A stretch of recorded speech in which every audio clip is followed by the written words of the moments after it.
What's going on, everybody? Gerald Moore Jr. here, checking in for another episode of the Ohio Cannabis Report. Today, I'll just be doing some updated news on what's going on in the cannabis space, the cannabis industry throughout the country. We'll do current topics. Obviously, there's a lot going on in the world.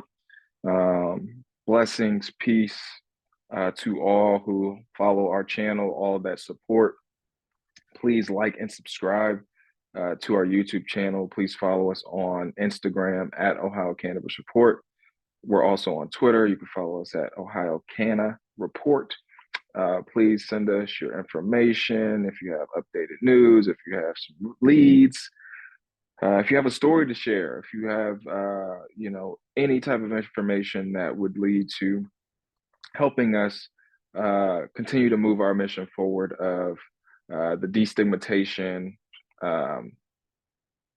of cannabis globally. We do it with a focus here in Ohio, understanding that local outreach is essential. And so we leverage social media and the internet space to broadcast, but we understand that there's a lot of issues in a lot of other places as well. So we tend to focus on Ohio specifically because we are in the center of America. Really, there's a lot going on around us: West Coast, East Coast, North, South, and then we have a lot of things to do with business in Ohio. So we have a lot of research institutions and liberal institutions. So there's a lot of money here. There's a lot of power. There's a lot of influence. So please continue to follow the channel.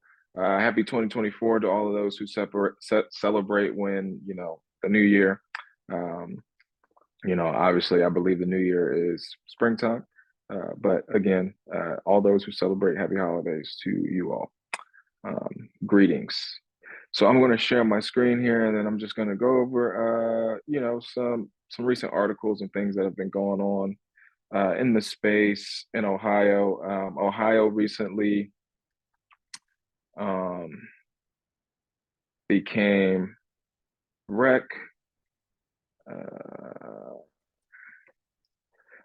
Ohio recently passed rec use, and so we'll go over some of that content as well. There hasn't been a whole lot of action. The politicians, the GOP, have been trying to, basically wait out the patients and the citizens of the state. We voted in pretty much full rec with a social equity program, and rec sales are supposed to start within 90 days. So there's a lot going on, and that's why we hit it from the media perspective. So I'll just go over hot headlines. Please let us know in the comments what you guys think about our content, and also just share what you guys think about the articles that we go over. So this is an opinion piece out of the Columbus Dispatch. Voter will endanger ploys to undermine new Ohio marijuana abortion law major example. So this is by Ann Whitesell, published Friday, January 12th, 2024 at 8:33 a.m. So Ann is an assistant professor of political science at Miami University. This piece first appeared in theconversation.com. So less than half of Americans trust elected officials to act in the public interest. When voters want something done on an issue and their elected officials fail to act, they may turn to citizen initiatives to pursue their goals instead. The citizen initiative process varies by state, but in general, citizens collect signatures to have an issue put directly on the ballot for the voters to voice their preferences. Nearly half of the states, 24 of them, allow citizen initiatives. These measures, also called ballot initiatives, often focus on the controversial issues of the day. Citizen initiatives on same-sex marriage and marijuana legalization have been on many state ballots through the years. Abortion rights have repeatedly been on the ballot since 2022. After the Supreme Court overturned the constitutional protection for abortion, and more voters can expect to vote on the issue in 2024. Let me see. So Ohio marijuana and other attempts to revise and amend the will of the people. Often lawmakers rewrite laws passed through initiative. Some revisions change the key components of the initiatives, with other amend technical details. Ohioans voted in favor of legalizing marijuana in November. In that initiative, part of the tax revenue from marijuana sales will go to a financial assistance program for those who show social and economic disadvantage. The Ohio Senate passed a bill the following month that would instead use the tax revenue to fund jails and law enforcement. Now I mean, we ain't even got to get in that much into the article, people. Reading comprehension, okay? This is what they're trying to do to the will of the people in Ohio, okay? So the citizens passed an initiative in November. Now we could go to the link. We'll go to the link so we can. After Ohioans legalize weed, GOP leaders already want to roll back key reforms. Issue 2 has provisions to help people harmed by the war on drugs. But Republicans have called for reversing those and even redirecting new tax money to fund more jails and police. Ladies and gentlemen, the whole purpose of legalization, the whole purpose of decriminalization, the whole point is to end the war on drugs, not build more prisons, more jails, and give more money to the police. Our communities need more money. Our education system needs more money. Our infrastructure needs more money. We need more health care. We need more resources, not funding more police and jails. Okay. But we have to get this. I mean, as human citizens, like I know we're all into entertainment. I know we're all into like, no more jails and police, please. Morgan Fox, a native Ohioan who advocates against marijuana prohibition, feels voters spoke loudly in Tuesday's election when, by nearly 14% point margin, they approved issue 2 to legalize and establish regulations of recreational cannabis possession, sales, cultivation, and manufacturing by people 21 and older. Quote, it's been clear for more than a decade that Ohioans have wanted to regulate cannabis for adults. Fox, political director of the National Organization for the Reform of Marijuana Law, told Bolts, this should be a wake-up call. Issue 2 is set to go into effect December 7th. It is January 13th, ladies and gentlemen, with the first round of new business licenses to be announced by September. But the law comes with a crucial asterisk. It changes state statute, not the state constitution. So its approval at the ballot is essentially tantamount to Ohio voters passing a new piece of legislation, just like Ohio lawmakers do. This means that those lawmakers can change the law back without voters' consent. There is no limit on the extent to which the GOP-controlled state legislator can amend the 41-page initiative voters just supported. They could even outright repeal it. Governor Mike DeWine and his fellow Republicans who run the legislature have stopped short of calling for total repeal, but even before Election Day, they had signaled their intent to make the law more restrictive if it's passed. Now that it has, they've indicated they could make some changes as soon as the next few weeks, ahead of the December 7th effective date, while others may be a bit longer in the offing. Fox is incredulous that these lawmakers would cross the electorate by messing much with law 57% of voters just approved. Quote, it would be a political malpractice, Fox said. That being said, they don't always do right by their constituents. Ohioans need to look further than another ballot measure that just passed, issue 1, enshrining abortion rights in the state's constitution, to see that their legislator is comfortable upending voter will. House Republicans on Friday issued a news release claiming that issue 1 doesn't actually affect the state's existing abortion ban, and they vowed to continue enforcing abortion criminalization in defiance of the election results. These lawmakers even said that they would consider removing jurisdiction from the judiciary over the amendment, an extraordinary prospect. Extraordinary prospect. Quote, no amendment can overturn the God-given rights with which we were born, Republican State Representative Beth Lear said in the news release. These rapid threats come from Ohio Republicans earlier this year tried to torpedo the abortion measure by rushing a separate ballot measure to raise the threshold for passage of the constitutional amendment from 50 to 60%. Ohioans rejected the measure in August, and Bolt's reports at the time that these events were part of a long series of maneuvers by the Ohio GOP to undermine direct democracy.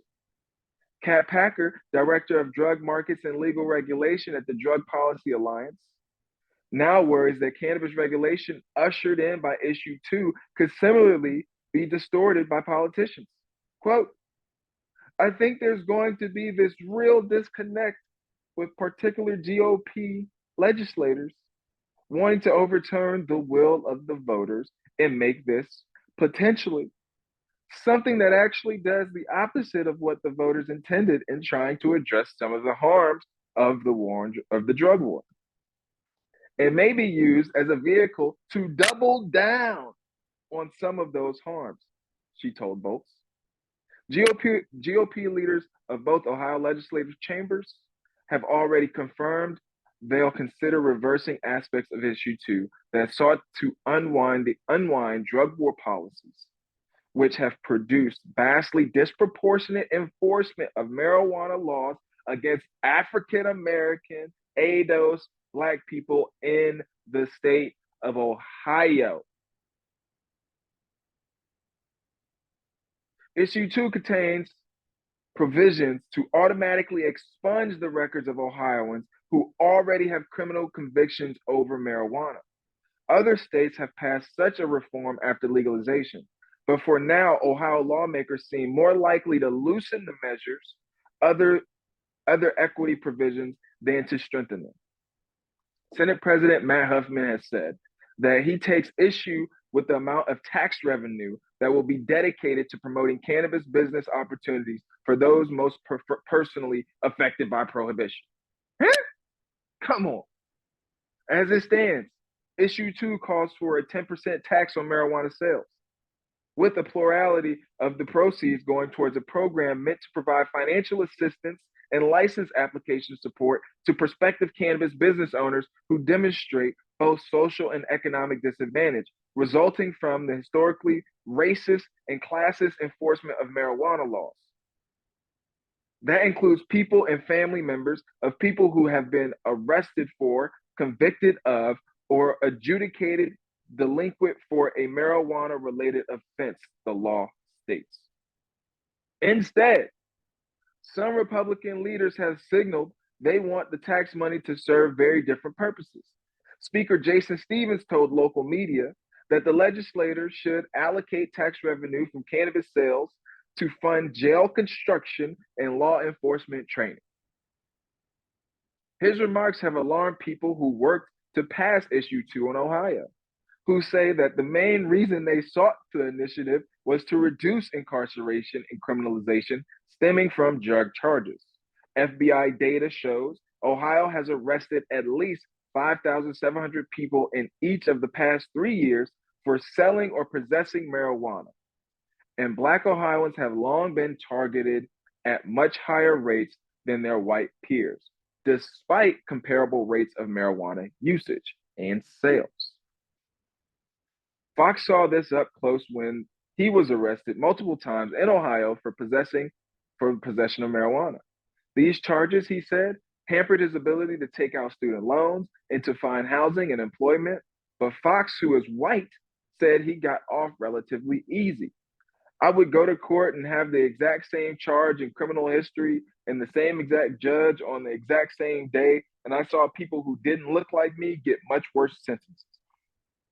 Packer of Drug Policy Alliance, who led Los Angeles's Cannabis Regulation Department from 2017 to 2022, also worries broadly about whether the aspects of issue 2 that seek to promote social equity will be preserved. As both medical and recreational marijuana became legalized across the country, 40 states allowed at least medical use. It's become commonplace for states to undertake restorative efforts like this one, but that wasn't always true. There has been a seismic shift, Brian Vincent, an attorney and a national leader in marijuana policy, told Bolt. Vincent, who is from Ohio, co-authored the measure that legalized recreational marijuana in Colorado in 2012, kickstarting a national movement. He also advised this year on issue 2 in Ohio. Every law we see now has an attempt to address social equity issues and to try to remedy some of the harms of cannabis prohibition, he added. We didn't see that for years, and in Colorado, it polled horribly, and so we kept it out of the conversation in 2012. We cared deeply about the issue, but Colorado voters didn't care. Because Colorado did not address social equity on the front end of its legal marijuana program, it has had to play catch up for many years and remains behind the curve. Current and prospective business owners of color in the state have said consistently. The same pattern has held elsewhere in its short history. The legal marijuana industry in this country has shown in various states that it would marginalize Black people and other communities of color absent intentional intervention by regulators, even though those communities suffered the brunt of enforcement before legalization. Ohio has itself already learned the lesson. Black entrepreneurs have complained for years of being left out of the state's medical marijuana industry. Medical marijuana was legalized in Ohio in 2016. Some states have sought not just to mend past harms through equitable business licensing, but also to allow people to wipe clean their criminal records for certain marijuana-related offenses. Ohio earlier this year passed broad legislation to streamline expungement for misdemeanor crimes, including simple marijuana possession, but neither this law nor issue 2 creates a pathway for automatic record expungement. Automation eliminates the difficult and costly process of petitioning for expungement and helps the legislation more widely impact the populations it intends to reach. Minnesota's 2022 marijuana legalization law, for example, included an automatic expungement provision that impacted an estimated 50,000 people. Tom Herron, spokesman for the campaign to pass the measure, told Bolt his side was bound by rules limiting state ballot measures to single issues, which meant that issue 2 could not force changes to the law regarding both regulation and record expungement. But while issue 2 doesn't mandate anything related to criminal records, the law does spend paragraphs detailing the profundity of harm inflicted by criminalization. Individuals who have been arrested or incarcerated due to drug laws suffer long-lasting negative consequences, including impacts to employment, business ownership, housing, health, and long-term financial well-being.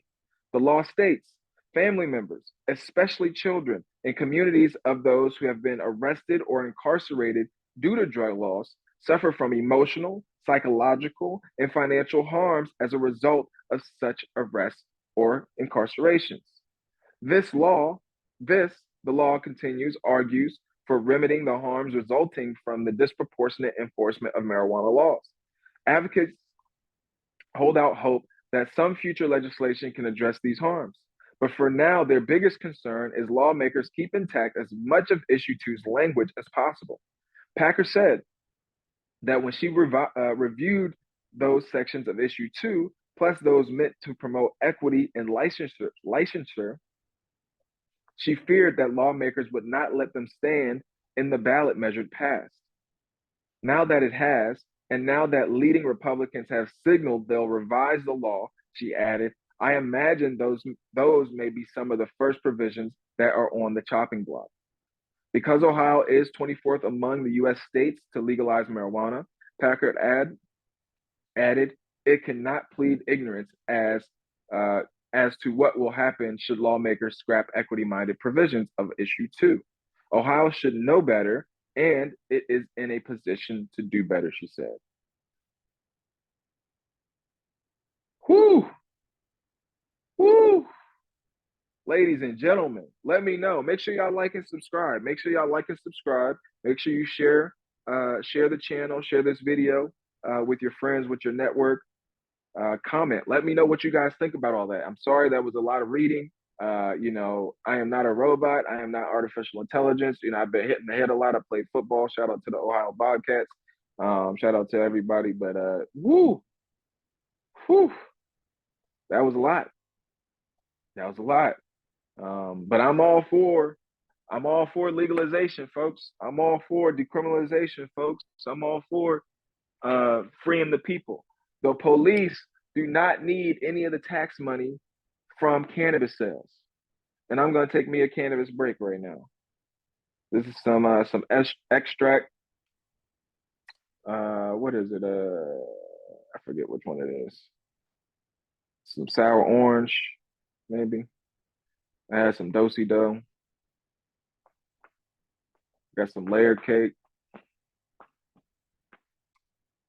Shout out to Puffco Peak. This is not a paid ad. This is not paid advertising. But I do love my Puffco Peak. It is definitely a lifesaver. I mean, as somebody, and again, when we talk about social equity, right? We're talking about social equity. I grew up in a space where all we get flour, we grind it up, and we put it in a Relo, we put it in a wrap, we put it in a roll. We may hit a bong every now and again, but when I went to college and I started seeing all the white kids with all the bongs, the contraptions, I had a gas mask. I started seeing the different extracts and stuff like that. That was a whole new world to me, culturally. But you got to think about it. Who can afford to do that? Kids in the suburbs, kids with money, kids whose parents got good credit, kids who got cars, kids who can travel, kids who can go to Colorado, go to different places as an experiment and bring back different things. So when we talk about social equity, it's really like we have to play catch up as a community. Like we look at stuff like this and be like, yo, that's crazy. We see a blowtorch and some juice like this, and you like, yo, I don't know about all that. But this is one of the cleanest forms. A Puffco Peak is one of the cleanest ways to consume your cannabis, which cannabis is a medicine, which a lot of people are self-medicating, which is why we need more conversation. We need more education. A lot of people are self-medicating with cannabis and don't even notice, right? Like, yeah, you're dealing with stress, you're dealing with anxiety, you're dealing with some mental health illnesses and issues. You may have chronic pain. We have a lot of people that have been in the labor force, lifting and bending and moving. And so the older you get, the more chronic pain exists, right? A lot of our elders, a lot of our boomers are dealing with chronic pain. Obviously, cancers, irritable bowel syndrome. People can't sleep or they struggle sleeping. There's so many different things that people consume cannabis for. Obviously, recreationally, just like people consume alcohol or other substances just to relax or calm down or have a good time, or maybe it helps them with their art. Maybe it helps them out of their shell, and maybe it helps them express themselves a little bit more. Maybe some people are more reserved. When people get alcohol in their system, they come out of their shell more. Cannabis allows that to happen as well. Cannabis helps for focus. It helps with enhancing things. Helps enhancing taste, focus. So many reasons why people consume cannabis. But I'm going to take my little tea break real quick because that was a lot. And being a citizen of Ohio, being a nonprofit leader in Ohio, being an All-American football player in Ohio, a former Division I All-American, being a former pro athlete, and just being a citizen, man, being a husband, a father, a God-fearing man. you know, the will of the people, man, like, at the end of the day. And people need it. You know, our communities need it. You know, a lot of our communities, if you're not in the suburbs, there's a lot going on, man. There's a lot of poverty, a lot of homelessness. You know, we need infrastructure, we need housing, affordable housing, we need more jobs, we need more opportunities, better healthcare services.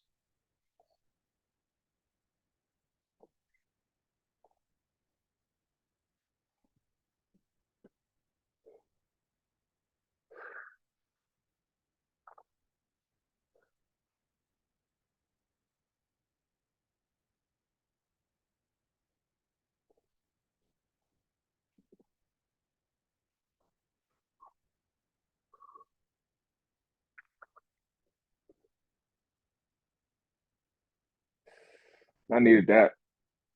We also need to teach terpenes, right? Like, you know, it's not all about indica, sativa. Most things are hybrids these days, but folks have to understand like cannabis is really something that, you know, it fits to your body. You know what I mean? Like, so certain things, certain strains just gel right with who you are. You know, we all have an endocannabinoid system. We all receive cannabis differently. So I'm the type of person to really, you know, try to, you know, get people aware of understanding the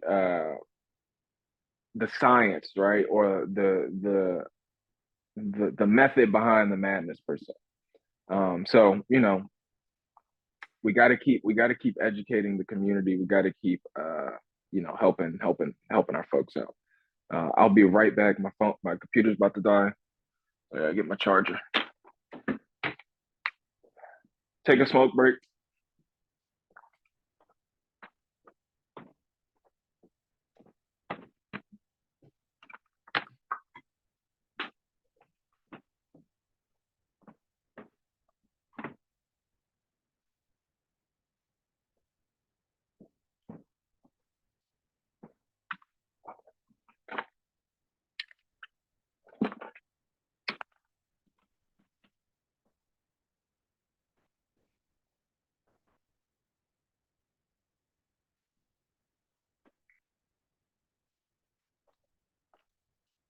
Yeah, we back in business, baby.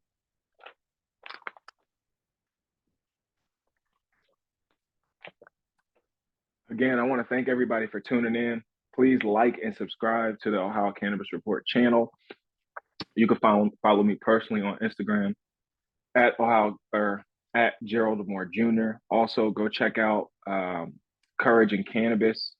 Courage and Cannabis.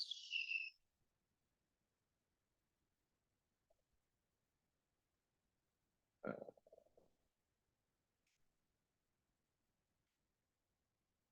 Courage and Cannabis by Dr. Bridget Williams.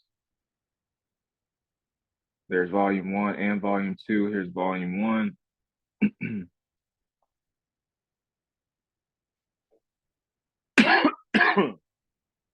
Great reviews. Um, Dr. Bridget Williams is a board certified cannabis recommending doctor. So this is the one that I'm in. You can get the Kindle version or you can get the paperback. If you buy the paperback, I will autograph it myself. Courage and Cannabis, the power in the stories. Let me see. Courage and Cannabis Volume 2, The Triumphant Stories, is released on the heels of the number one best-selling book, Courage and Cannabis Volume 1. The series is led by award-winning physician, entrepreneur, and author, Dr. Bridget Cole Williams, MD. Courage and Cannabis Volume 2 is an anthology of 39 authors and contributors sharing their inspiring stories of how cannabis CBD changed their lives. Adam Wilkes, the CEO of Tyson 2.0, is the forward. He shares an amazing story of growing up in a pre legal world. In this edition, the author shares stories regarding addiction, trauma, diabetes, autism, brain injury, entrepreneurship, athletics. That's where I come in, legacy stories, and much more. A new feature in this book is the Sparks, which are short testimonies and quotes from influential voices in the cannabis industry. There are inspiring contributions from Ed Rosenthal, Jane West, Willie Jr. Fleming, Posthumous Robert C. Randall, Huey Blanching, Johnny Curry, and Mike Tyson, to name a few. This robust edition of the series will challenge your assumptions and enlighten your point of view as you seek courage in cannabis. So definitely go check that out. Let me here are the featured authors. So you got Natasha, who's a lawyer, Rick Antis, Huey, Jennifer Boozer, Mary Jane Borden, Daniel Brand. You got Nicole, Xavier, Amy, Andrea, Andrea, Christy, Tanika, Johnny, Leo, Jamie, Julie, Frederica, Willie, Candy, Jacob, Mary, Daniel, Diane, Nikki, Michael, Mary, me, Gerald Moore Jr., Michelle, Dr. Lynn, Dr. Nikki, Miss Kindness, Lakeisha, Alice, Robert, Ed, Tyrone, Browen, Rebecca, Mike, Jane, and Adam. So it's 258 pages, English. It dropped August 5th, 2023. So go check that out. And if you got a store, please carry our book, support. We're all trailblazers, at the end of the day, but anybody willing and to take the courage to come out publicly and share their story, it's a very vulnerable story, right? Like you're sharing pain, you're sharing stories of your trauma, you're sharing stories of your vulnerabilities, right? Your anxieties, your pain, your weaknesses, and your strengths. But it takes courage. And one thing I love about cannabis is that it's connected me to a lot of different people in a lot of different spaces. And there's so many stories out there. There's so many people, going through life, doing amazing things, overcoming illnesses, ailments, traumas, deaths, surgeries, freakish accidents, birth defects, sports injuries, just life, man. And so to be able to be a part of this group is an honor. To be a part of this family, it's truly a blessing. And this is why I do what I do with Ohio Cannabis Report as well, because I know there's so many stories out there, and the more stories that we can get out there and in front of people, the more we can change hearts and minds. Because there are human beings that are politicians, right? Everything that I read in these articles, when it comes to the politicians going against the will of the people, well, those are people. There's people that voted for those people. Those politicians have children, they have wives, they have nieces and nephews and grandkids and significant others and friends and all types of things. And so, we have to understand this dynamic. At some point, we're all connected. And so cannabis is something that, you're criminalizing a plant. How can you criminalize trees? How can you criminalize, it's like criminalizing water. It's like telling somebody they can't grow their own tomatoes or their own food. You can't grow your own medicine, or we're gonna come on, ladies and gentlemen. All right, my rant's done. Let's see. When governors object to people's will, in some cases, it is not the legislator that opposes the will of the voters, but the governor. In recent years, several Republican voters or governors have refused to implement Medicaid expansions passed by voter initiatives. So Maine, Missouri. Why are lawmakers and governors like Mike DeWine going against people? Lawmakers who rewrite or overturn ballot initiatives sometimes argue that voters do not understand what they are supporting. So let me know in the comments of this video, or if you follow us on Ohio Cannabis Report, let us know, if you're in Ohio, do you understand what you voted for? And then let him know, write him, because you can write the governor, you can call him, you can write him on Twitter, Facebook, whatever, and tell him, no, you know exactly what you voted for. We voted overwhelmingly. And if you say that Ohio is a smart state, you got Ohio State University, you got the Ohio University, you got all these amazing, universities that you're funding people to go to, but then you say, well, the voters don't know what they voted for. Come on. So let me know in the comments. Make sure you like and subscribe to the video. Show us some love. If you want to support this channel, and the work that I do, you can send me a Cash App. I'll show you guys my Cash App real quick. $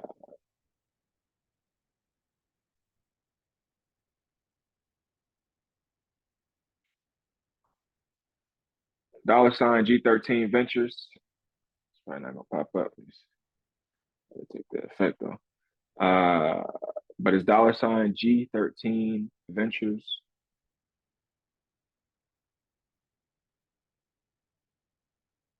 So yeah, if y'all want to support the channel, also you can support my nonprofit, Green Environmental Outreach.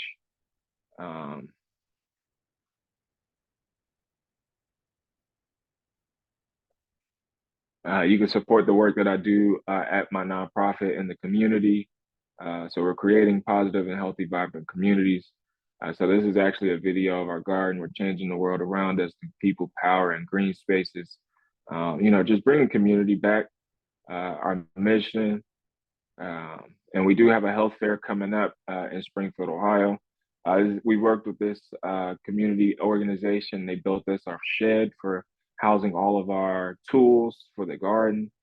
So all of these young folks, here you go. You can donate to us. You can do a one-time donation, a monthly donation, a quarterly donation, or an annual donation. Start at $10, $50, $100. Obviously, you can do a custom. We need as much money as we can get. Honestly, we are helping people in communities that have been left behind, people that have been, disserviced. We've raised $120. So we appreciate all the support, and we thank you guys. We thank our partners, our sponsors. We are sponsored by. Actually, I'll go ahead and show you guys more of the website because you'll see some of our sponsors on our banners and stuff, and our partners. So our mission at Green Environmental Outreach, GO, we are a not-for-profit organization whose mission is to create educational community gardens, greenhouses, and food forest spaces around the city of Springfield and beyond. We got to update our mission, actually. We've been doing a lot more work. So our sponsors, CCG Company Consultant Group, the Ohio State University College of Food, Agriculture, Central State University Extension Program, 1890 Land Grant, the Community Health Foundation, CCDA. So those are some of our sponsors, and obviously we also take personal personal donations from families and estates, things like that, trusts. So our story. We're always looking for volunteers as well. So if you're looking to volunteer, whether it's via remote or in person, we're always looking for more and more volunteers. We're based in Ohio, Springfield, Columbus region, Dayton region. We're putting on events, and we're always looking for young voices, old voices, as you can see. We're a very diverse team. This is some of our volunteers. We have our blog. I'm always looking for writers. So if people are interested in volunteering their services to write about environmental and social justice issues happening in our community, I would love that. And we're looking for all types of journalists. You can be journalists with your video. So if you want to be on social media and things of that nature, please hit us up. But please support, whether you support Ohio Cannabis Report, you support Athletes in Cannabis, or you support GO. It all kind of fits under the same umbrella. So here's our blog and some of the content that we've uploaded. Here's some of our media. And thank you to everybody that stayed around. So here's our YouTube. We're on YouTube. We're a very grassroots organization, like I said.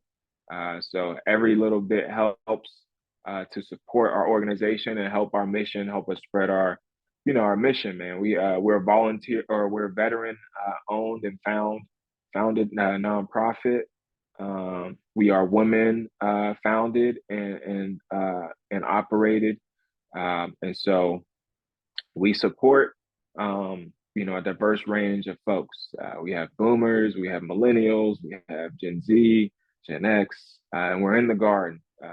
We're in the community, cleaning up the community, picking up trash, working on policy with the community, educating the community, feeding the community directly out of the garden. So yeah, we're always looking for work. As you can see, you can join us, volunteer, sign up, click on here. Uh, Looking for somebody to help me run the website too. It's a lot of work. But yeah, you can become a community partner. Just put your name, email, how do you want to help, submit, and join our mission, baby. So that's all. So that's Geo. But yeah, let me know what y'all think, man. Let me know what y'all think about what's going on in Ohio.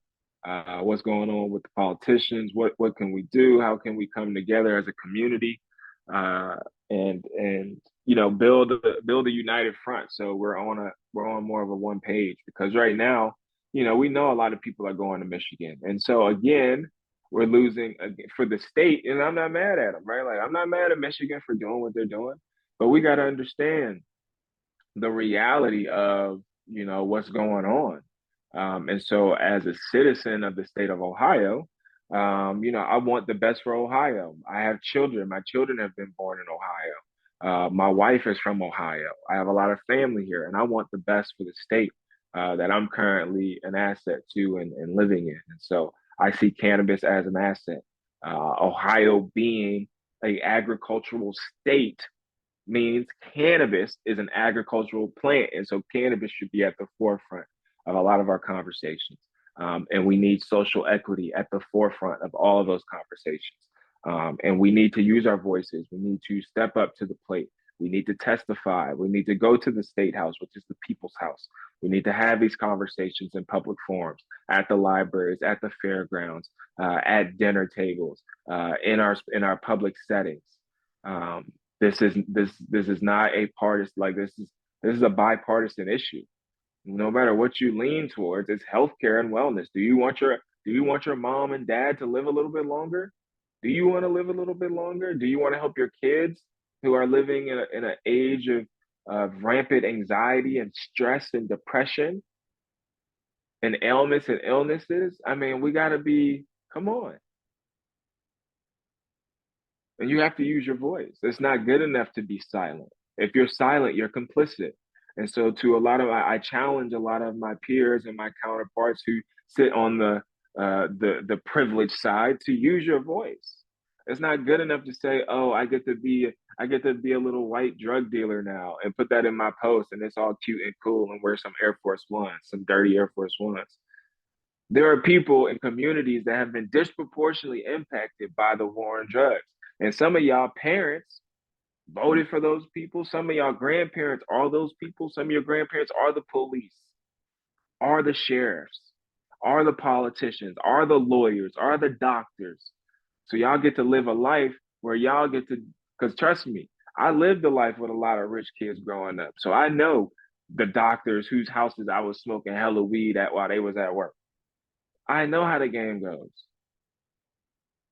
So I'm not gonna sit here and act like I didn't go to college. I didn't go to the number one party school and smoke my brains out and drink my brains out and hit my brains out playing football to all of a sudden, no, this is a bad thing. No, this is one of the things that helped me maintain my sanity. Put it in the comments, like, subscribe.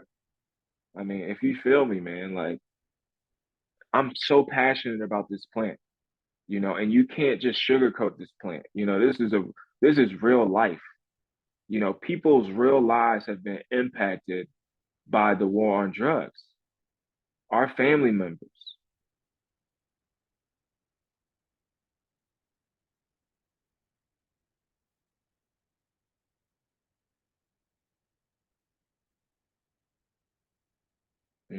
I mean, it's healthcare. It's universal healthcare, ladies and gentlemen. I'll just show y'all. This is so. This is me right here. This is after we beat Penn State in 2012. after the Joe Paterno scandal. This is the media room. Shout out to my guys. I gotta let people know. I was a real baller. What I mean? Is this me right here? My guy Ian. This is at Penn State. You know, real baller. Always been him. Like, just come on, look at this nigga, bro. Like, come on, bro. Reefer makes darkies think they're as good as white men. Harry Anslinger. Like, what? Look at this. Look at this.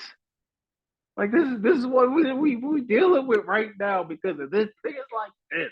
So if you're silent, you're complicit, people. Okay. Oh, here. Come on. Like we work it, ladies and gentlemen. We work it. Work it. All right. All right.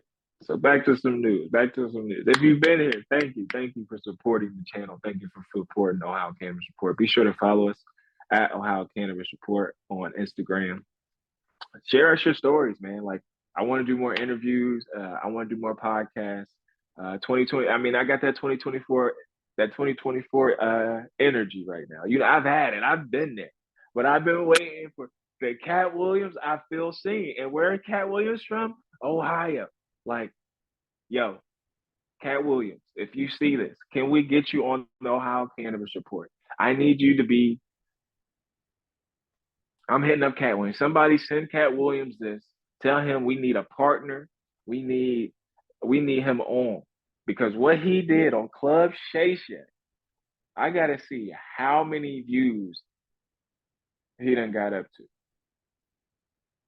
Because first of all, I mean, I've been yelling, you know what I mean? Like I've been talking a lot of shit because when you in certain spaces, you see it.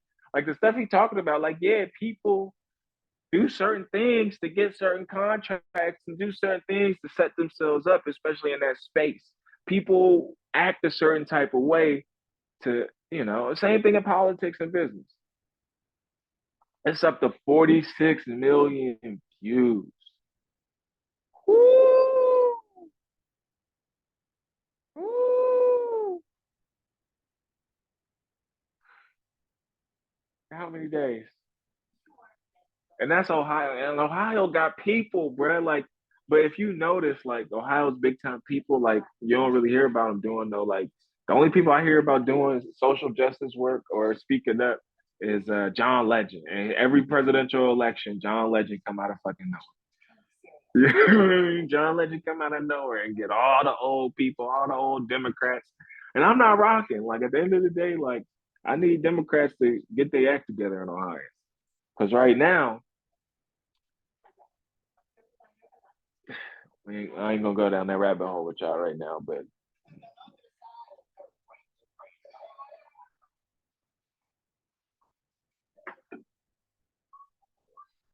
all right. Let me see what other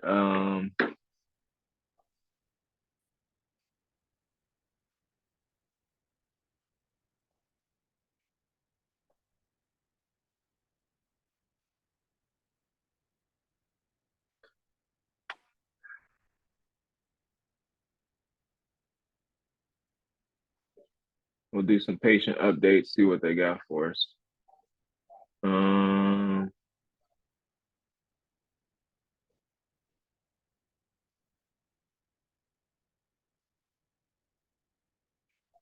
actually.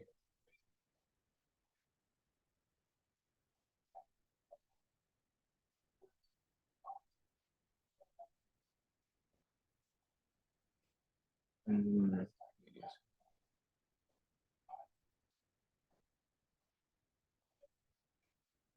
Ohio Fire Marshal Festival. What the Ohio Fire Service Hall of Fame and fireworks. Like this is why they want to get them more money, bro. Do not get the police, Ohio, the rest of the world, whoever hears this. The police don't need no more money, y'all. They don't. I get y'all job stressful, but guess what? Y'all making it way more stressful for everybody else. You locking somebody up for weed? He's smoking weed because he's stressed, my nigga. Just like you stressed. Go smoke a J, my nigga. Go smoke a J. Y'all smoke a J and chill out. I'm telling you, all the young homies, all the little niggas that's toting the gas, they got the clips. When you grow up in an environment that's a fucking jungle and you stress the fuck out, a little weed is gonna help you out. So how about let's fix the weed industry so they can smoke the best quality weed? And I'm here to speak for all the youngins. If you African American, if you black, if you BIPOC, if you in the community, if you're a heterosexual male, I'm standing on it because we have been so demonized. Like we ain't got brothers, sisters, cousins, families, aunties, uncles, fathers, mothers, and some of them have criminalized us as well. But it's okay to forgive. We don't forget. But it's also okay to stand on 10 toes. It's also to stand on business, as the kids say, right? Because if we're going to stand on business, we really got to stand on business. And standing on business in America, you standing on slavery. What's the toe tag? They still trying to erase our history. So we going to allow them to do what they did in cannabis and not say nothing about it and not speak on it and just be quiet. It's not about you. It's not about me. It's about us. It's about we. It's about our children. We got to stop being so selfish. But like, comment, subscribe. Let me know. I ain't, I get like I'm passionate, y'all, and we gotta be passionate. And cannabis is one of those things, man. Like it brings me so much joy and so much relief. As a former athlete, I'm used to competing at a very high level, and so when you transition in life and you move differently and your life changes, uh, you start to have a deeper appreciation for certain things. You start to have a deeper appreciation for the simple things in life. And something as beautiful as the cannabis plant, just looking at it, just smelling it, just being able to consume it in different forms, being able to see how it affects my body, how it affects my mental, how it affects my relationships with my kids, with the world, with myself, with my wife, how it changes my approach and allows me to see things from a different perspective and not be so reactive. I can be more proactive. I can be more receptive. You know what I mean? I could be more receiving and more abundant, man. Like it's prosperity. Like, people talk about, oh, health, we got all this, like, oh, peace, love, balance, like all these white yogi girls and spiritual girls, and it's like, oh, like, I need the sage, I need all this around me. It's like, yo, like, cut the bullshit, cut the pandering. We not really trying to sell this shit. This is just life. You know what I mean? This is just simple. Like, this is who we are. This is how we vibe. This is what makes shit go round. There's a reason all the musicians is puffing on that gas and making amazing music, performing exceptional shows. There's a reason these athletes are smoking that gas and then going out there to perform on Saturday, Sunday at every single level. High school, me and my homies used to blow it down and go hoop, boom, boom, go play, like, come on. College, I had homies that was getting baked the night before the game. We got a we got a 6 o'clock wake up call. They smoking out of oranges and hot box in the bathroom. The professional level, like, and these same people are going out inspiring the world with their athletic and their physical abilities. And so we have to create safe spaces for these people. The athletes need safe spaces to be able to share, because if we really want to talk about it, these doctors be giving you Toradol, you getting cortisone shots. What do y'all think goes on when they go in those tents or they go into the locker room and then they come back hobbling or moving around? Oh, can you do it? Can you go? I think I might be able to go. I feel a little bit of pain. You want to try? You want to try a shot? You want to try? You want to try a little Toradol in there? You want to try to get a little cortisone in your ass wherever you get the. You put that injection in there. You work it around. They put a couple shots in there. You start moving it around, and you're like, oh, that adrenaline is already going. The game's on the fucking line. Like this shit is real, man. And I know a lot of people, in Ohio love football and sports, and Ohio's a very heavy labor, place, but like these are real human beings, people. These are real lives at stake. These are real fathers, husbands, sons, brothers, daughters, our veterans who've gone to war, who are constantly sending to war. You don't think there's a real reaction to bombing a human being, even though you may have done it from a ship, a submarine, or from above, knowing that you done calculated the murder? You don't think that leaves a scar? You don't think that PTSD is there? You don't think people is drinking for a certain reason? People are medicating for a certain reason? The pain that comes with the physical training to perform, to be a police officer, to be getting shot at because you trying to set up somebody drug raid, or people are stressed, people are anxious, kids are mass shooting. Come on, man. There's so many repercussions to what we're doing. The kids are smoking weed because they're stressed the fuck out.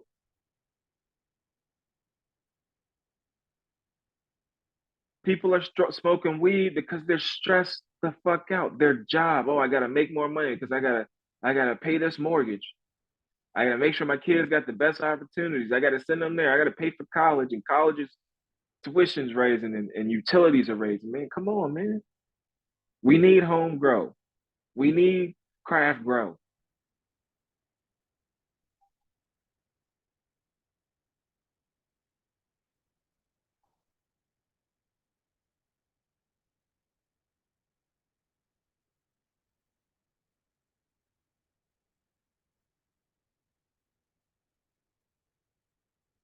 Like we gotta get involved. You gotta understand what's going on, especially locally. That's the thing about Ohio. Like, there's a lot going on. Ohio has been fiscally conservative, right? So Ohio is very conservative. There's a lot of fucking money in Ohio. Millions of dollars back in Ohioans' pockets. It needs to be billions. The Ohio Department of Commerce works daily to protect the state's businesses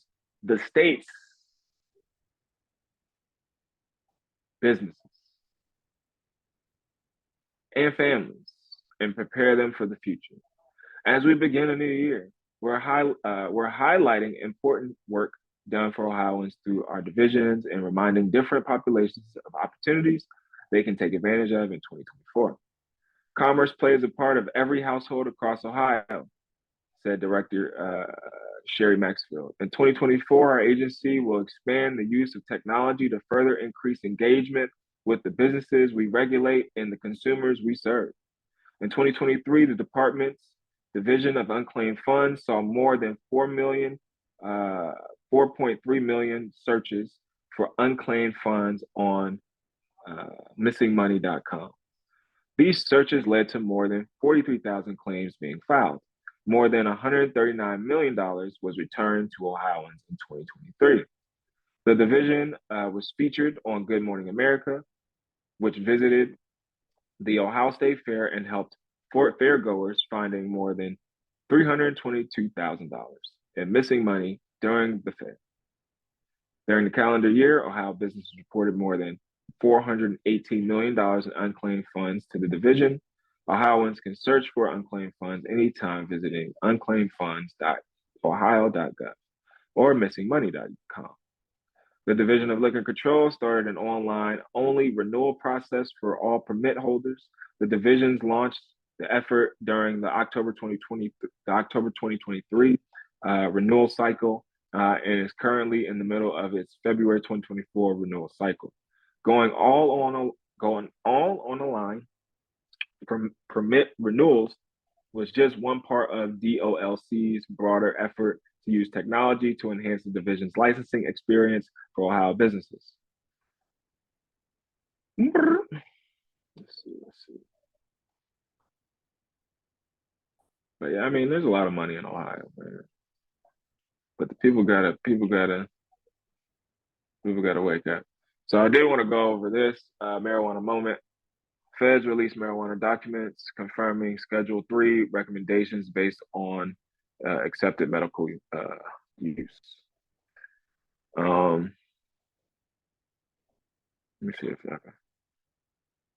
The U.S. government has released hundreds of pages of documents related to its ongoing review of marijuana status under federal law, officially confirming for the first time that health officials have recommended the Drug Enforcement Agency or Administration, DEA, place cannabis in Schedule 3 of the Controlled Substances Act.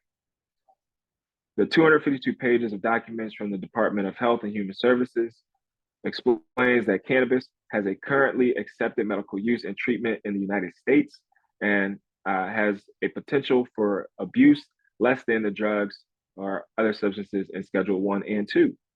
Federal health officials said their review found that more than 30,000 healthcare professionals across 43 U.S.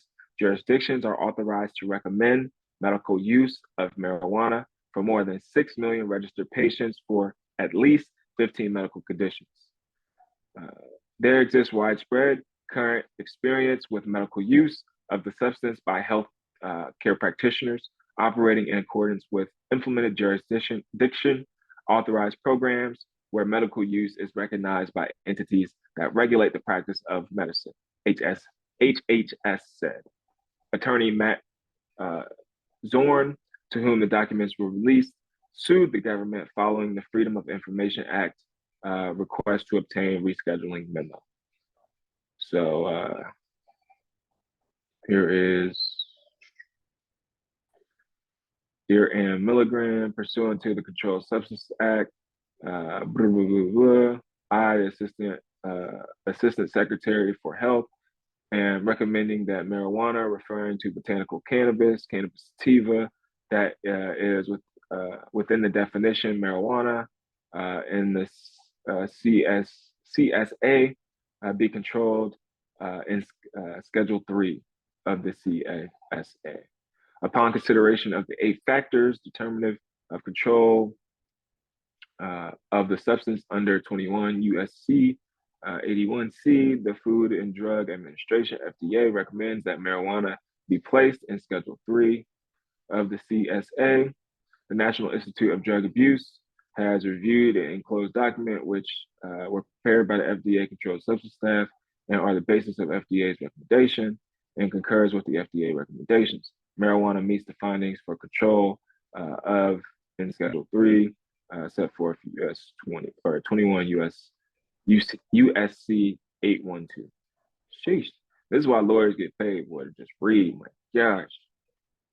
So let's see. So confirming this Schedule 3 recommendations, Zorn published the documents, including a letter to the DEA Administrative Ann Milligan, in which the Office Assistant Secretary for Health writes that marijuana meets the findings control Section 3.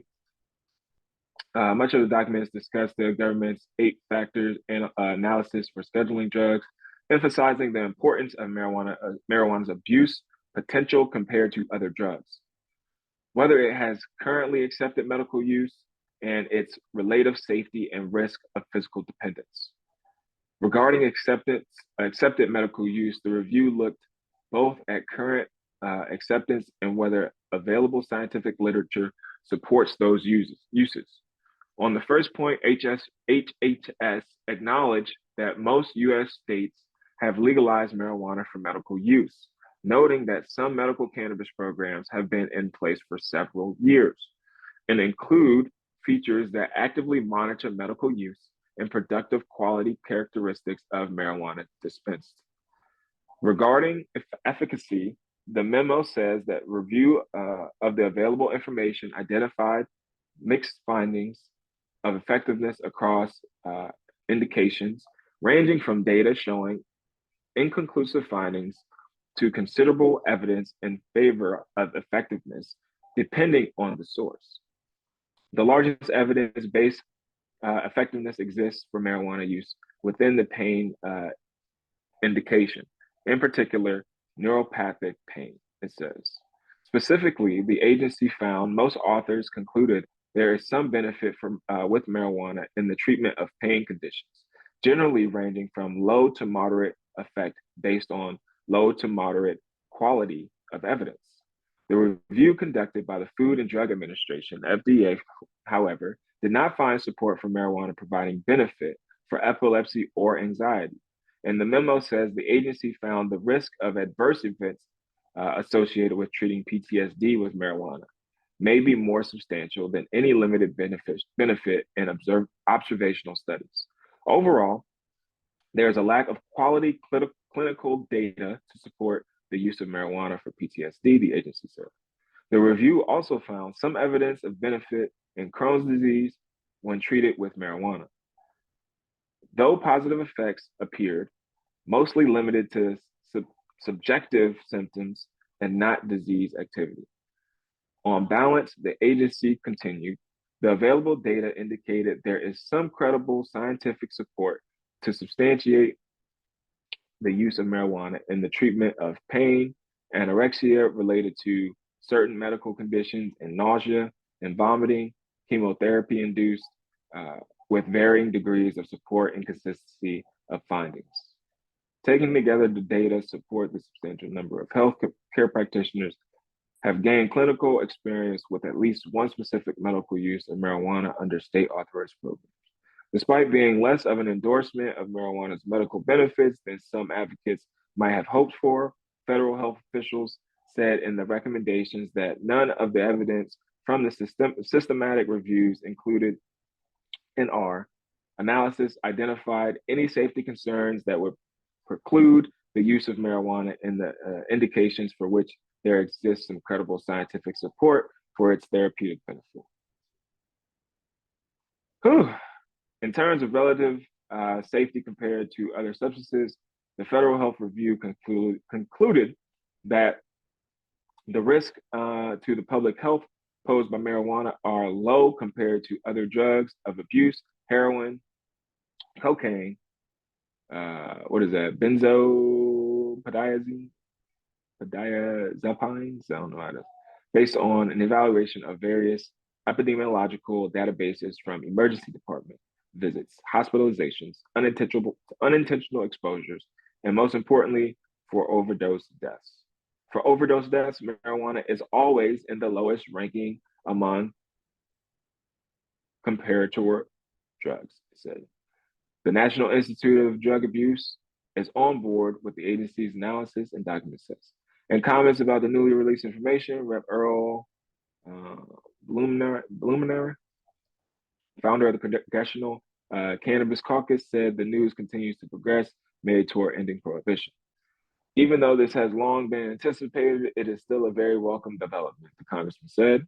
It is another step toward the inevitable legalization of cannabis and ending this sad chapter of a failed war on drugs.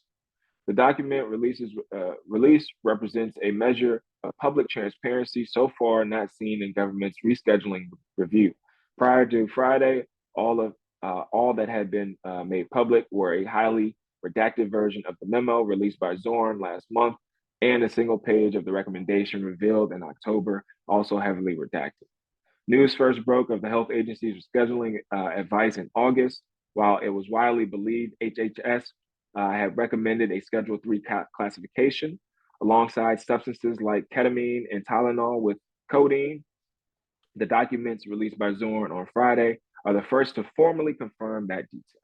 The DEA ultimately accepted that the HHS recommendations to move marijuana to Schedule III that would not broadly legalize it under federal law. However, it would have a meaningful impact in other ways. For example, by removing widely criticized research barriers and allowing state licensed cannabis businesses to take federal tax deductions they are currently barred from under the Internal Revenue Service's IRS code, known as 280E. However, the final rescheduling decision ultimately rests with the DEA, as the agency reminded Congress in a letter earlier this month. DEA has the final authority to schedule, reschedule, or deschedule a drug under the Controlled Substances Act. And we really want descheduling, by the way. Make sure y'all like, comment, subscribe if you're still here. After considering the relevant statutory and regulatory criteria in HHS's scientific and medical evaluation, the letter said DEA is now conducting its review. The agency statement came in response to an earlier letter from 31 bipartisan lawmakers led by Rep. Earl that implored DEA to consider the merits of legalization as it carried out its review. That initial letter also criticized the limitations of simply placing cannabis in Schedule 3, as opposed to fully removing the plant from the CSA control. The timing of any rescheduling announcement remains unclear and has become a subject of much speculation among cannabis advocates and observers. The Congressional Research Service, for its part, said in September that it was likely DEA would follow the HHS recommendations, at least based on past precedent. Late last year, the governors of 6 U.S. states, Colorado, Illinois, New York, New Jersey, Maryland, and Louisiana, sent a letter to President Joe Biden urging the administration to reschedule marijuana by the end of the year. Rescheduling cannabis aligns with a safe, regulated product that Americans can trust, says the governor's letter, which points to the poll that found 88% of Americans support legalization for medical or recreational use.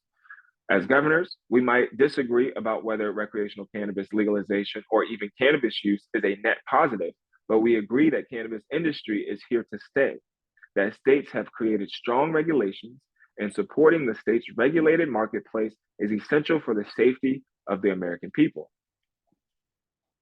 One of the first state officials to react to the HHS rescheduling recommendations, Colorado Governor Jared Polis, also told Biden in an earlier letter in September that while he expects DEA will expeditiously complete its review and move marijuana to Schedule 3, the policy change must be coupled with further administrative and congressional action to promote health, safety, and economic growth.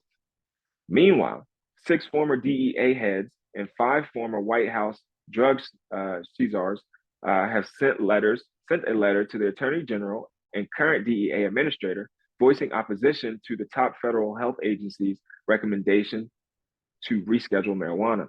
They also made a questionable claim about the relationship between drug schedules and criminal penalties in a way that could exaggerate the potential impact of the incremental reform. Signatories include DEA and Office of National Drug Control policy heads under multiple administrations led by presidents of both major parties. On Friday, however, the Attorney General in a dozen states took the opposite approach, telling DEA to move forward with rescheduling as a public safety imperative. While some of the cannabis space believe a Schedule 3 classification would be a boon to state legal marijuana markets, others have warned that the reform could actually put broader state level legalization at risk.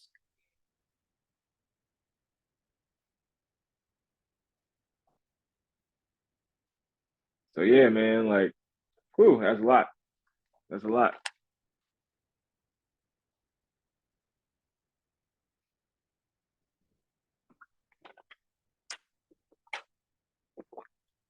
And we got to understand, like, I know it's a lot of reading, but it's imperative that we know what's going on and what our government is doing. I'll read some more headlines. Steady increase in Florida medical marijuana certifications continued in 2023, state report showed. Florida or South Dakota lawmakers vote to fine medical marijuana dispensaries that don't warn patients about federal gun ban. 12 state attorney generals tell DEA to reschedule marijuana as a public safety imperative. Minnesota officials form plan to rein in sales for high THC marijuana being sold as legal hemp.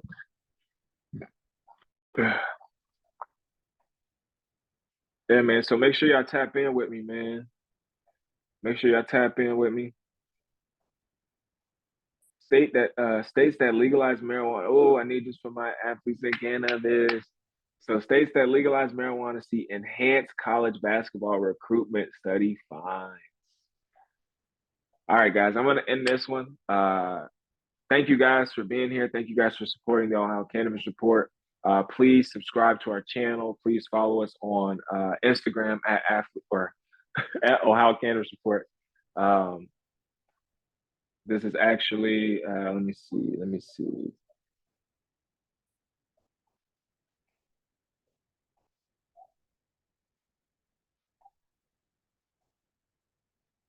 So yeah, thank you guys for supporting. If you made it to this point, remember you guys can support this mission. You can go support GEO Nonprofit at our website geononprofit.org. That money goes to policy help. It goes to helping the community at the ground and grassroots level here in Ohio and broadly. We support BIPOC community gardens. We support BIPOC initiatives, health and wellness initiatives. We also accept via money via Cash App. So $ G13 Ventures. You can Cash App me to support these initiatives and help me continue to bring this content and information to you guys. I'm setting up a Patreon. I have a Patreon actually with the Ohio Cannabis Report. So that'll be in our bio. I'll put all that information in our bio. I'll put all of my links in the bio. But thank you guys for supporting. Let me know in the comments what part of Ohio you're from, what part of the state you're from, what part of the country, what part of the world you're tapping in from.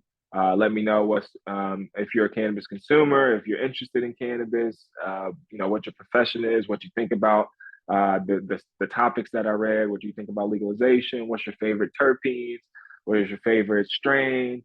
Really, I'm curious. I want to know. So like I said, I'm typically an indica leaning, right? So I love limonene, myrcene, carafilene, anything that really helps with chronic pain, arthritis, anything that kind of helps, calm, give me a calm balance. And I've had some sativas that have done great things too. But I have kids, so sometimes, I can get revved up. And so sometimes I like to just be balanced and even kill and chill. And it helps me deal with a lot of the things that I deal with in life and mentally, emotionally, artistically, and things like that. So, yeah, let me know, man. Again, I appreciate you guys, your support. Like I said, any support helps. Any like, any comment, any subscription to the channel, any follow, $1, $5, $10, $1,000, $1,000,000, $1 billion. Everything that I do, it goes right back into the community. You know what I mean? Like I'm gonna die broke. You know what I mean? Like I don't keep money. You know what I mean? I support people, and that's one of the things I loved about the Cat Williams. How people come out and say, "Man, he'll give me 10,000. Won't you say nothing? He'll give me a dirty t-shirt, and just have money in it." You know what I mean? So, I give my all, man. Like this stuff I do out the kindness of my heart. So, I hope you guys have found some value in it, and I hope it helps. Also, let me know in the comments what type of content you want to see. If you like this information, if you like me sharing, if you like my rants, if you want to hear more sports stories, if you want to hear more, anything, just let me know. But I appreciate y'all, man. Signing off, G More. Peace.